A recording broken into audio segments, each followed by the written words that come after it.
Les adultes, ils se disent, enfin ceux qui ont des enfants surtout, se disent ben moi j'ai fait ma vie, maintenant voilà, si je pars, je pars. Alors que nous justement, on se dit pas ça, on se dit pas je vais partir, on se dit ben on y va quoi. On vit, on va devoir vivre peut-être en un an qui nous reste peut-être, on se dit voilà, enfin on se dit on va pas vivre plus d'un an en général, si on, enfin voilà.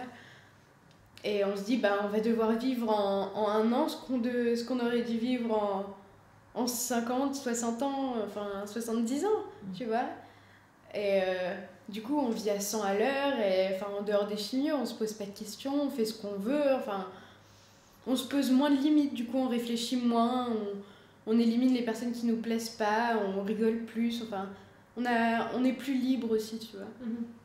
Mais c'est dur aussi parce que justement, on doit tenir un rythme, on est énervé parfois parce que justement, les chimios, quand elles nous fatiguent, on veut pas. Parce qu'on se dit non, je veux pas qu'elles me fatiguent. Enfin, les chimios, elles sont peut-être là pour me sauver, mais je me dis, enfin, j'ai peut-être un cancer, je vais peut-être en mourir, je veux pas que ça me fatigue parce que sinon je vais pas pouvoir faire ça. Et si je meurs, et ben, je vais le regretter. Enfin, tu vas pas pouvoir faire ça. Par exemple, quoi? Aller à une fête Ouais, voilà. Enfin, moi, je sais que la dernière fois, c'était là il y a pas longtemps. Hein. J'avais une chimio et j'avais eu vraiment un... En fait, ma chimio que j'ai, elle me fait des gros maux d'estomac en fait. Je fais comme de l'aérophagie. En fait, ça me faisait mal, mais vraiment mal, et j'en vomissais, etc.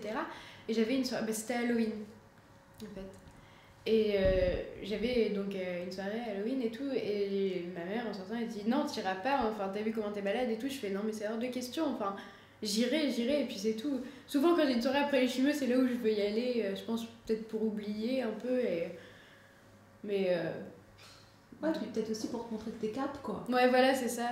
Me dire, tu m'auras pas, même si t'es parti, tu m'auras pas et je vis sans toi. Et même si je subis encore les conséquences du fait que tu te sois installé en moi, et ben, Ouais. tu m'as pas eu et je continue.